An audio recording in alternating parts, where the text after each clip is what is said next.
அதிமுக பொதுக்குழு கூட்டத்தால் அதிமுக கூட்டணியில் உள்ள குழப்பமான சூழலானது அம்பலமாகி இருக்கிறது.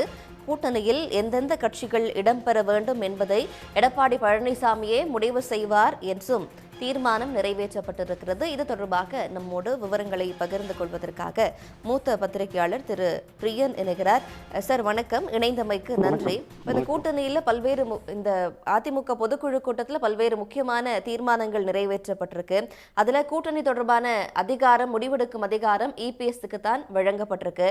இப்போ இந்த தீர்மானம் மூலமாக அதிமுகவோட ஒரே கூட்டணி கட்சியான பாஜகவுக்கு என்ன மெசேஜ் கொடுக்கப்பட்டிருக்குன்னு நினைக்கிறீங்க? இல்ல, அதாவது அஇஅதிமுகவை பொறுத்தவரையும் அது பாஜகவோட கூட்டணியில மீண்டும் சேர்ந்த பிறகு பாத்தீங்கன்னா பாஜகலேருந்து தினகரன் விலகி போயிட்டாரு, பாஜகலேருந்து ஓபிஎஸ் விலகி போயிட்டாரு, அதிமுகலேருந்து தேமுதிக விலகி போச்சு. ஸோ ஏப்ரல் மாசத்துக்கு அப்புறம் அந்த கூட்டணியில யாருமே இல்லை.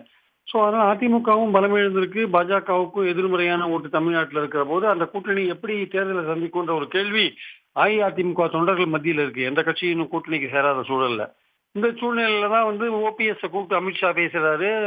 ஓபிஎஸ் என்ன சொல்றாரு, நாங்க 15ஆம் தேதிக்குள்ள ஒரு முடிவெடுப்போம் அப்படின்ற மாதிரியான ஒரு விஷயம் சொல்றாரு. நாங்க தனி கட்சி ஆரம்பிக்கிற ஐடியா இல்லைன்னு சொல்றாரு. அப்ப அவருக்கு கொடுக்கப்பட்டிருக்கிற வாக்குறுதி பாஜக சார்பில் என்னன்னா அதிமுகவில் உங்களை இணைத்து வைப்போன்ற மாதிரியான ஏதோ ஒரு வாக்குறுதி கொடுக்கப்பட்டிருக்கலாம் என்பது என் கருத்து. ஆனா இன்னைக்கு பொதுக்குழுல அதற்கான கதவை அடைத்து விட்டார். அதாவது இந்த ஒற்றுமைக்கான ஒரு தீர்மானம் எதுவும் கிடையாது. அதே மாதிரி பாத்தீங்கன்னா கூட்டணிகளை யாரை சேர்க்கணும்ன்ற முடிவு எடப்பாடி தான் எடுப்பாருன்றது மூலமாக அவர் கண்டிப்பாக ஓபிஎஸ் மீண்டும் அதிமுகவில் இணைத்துக் கொள்ள மாட்டார் என்பது உறுதியாக தெரிகிறது. மட்டுமில்லாம தினகரனையும் என்டிஏ கூட்டணியில அவர் சேர்ப்பாருன்றது டவுட் தான். தினகரன் எடப்பாடி முதல்வராக வைத்து எடப்பாடியை முதல்வராக பிரச்சாரம் செய்யற அந்த கூட்டணியில் நான் இருக்க மாட்டேன்னு தினகரன் தெளிவாக சொல்லிவிட்டார். அதனால தினகரனும் ஓபிஎஸும் மீண்டும் அதிமுக பாஜக கூட்டணியில் இடம்பெறுவார்கள் என்பது இன்னைக்கு பொதுக்குழு மூலமாக அது இல்லை என்று தெளிவாக தெரிந்தாகிவிட்டது என்பது என்னுடைய கருத்து. அதாவது பவரை முழுக்க, அதிகாரம் முழுக்க ஓபிஎஸ் கொடுத்துட்டாங்க. ரெண்டாவது அதிமுக தலைமையில் தான் கூட்டணின்னு எடப்பாடி மறுபடியும் எடப்பாடி பேசும்போது சொல்லியிருக்காரு. கூட்டணியை பத்தி கவலைப்படாதீங்க, நான் பாத்துக்கிறேன்னு சொல்லியிருக்காரு.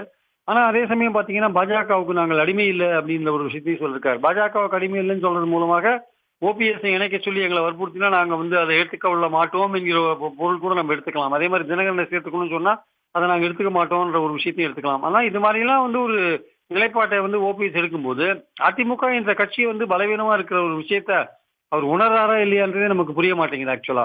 ஸோ அதனால அதிமுக தொண்டர்கள் தான் இதை பத்தி கவலைப்படுறாங்க. இன்னைக்கு பொதுக்குழுலேயே கூட பல பேர் என்ன தொண்டர்கள் கருத்துக்கள் பலர் கேட்ட போது அவங்க என்ன சொல்றாங்க, ஏதோ இவ்வளவு தூரம் இருந்துட்டோம், எடப்பாடியோட இருந்துட்டோம், இந்த எலெக்ஷனையும் பார்த்துட்டு போயிடுறோம் சார் அப்படின்ற அளவுல தான் சொல்றாங்களே தவிர நம்பிக்கையோட நாங்கள் வெற்றி பெறுவோம்ன்ற அந்த நம்பிக்கையில அவங்க சொல்லலை. பல பேர் எஸ்ஐஆர்ல நாங்கள் ஒர்க் பண்ணவே இல்லை சார், கீழே எஸ்ஐஆர்ல நாங்கள் கீழே எங்க ஆட்கள்லாம் வேலை செய்யலைன்னு பலர் சொல்றாங்க.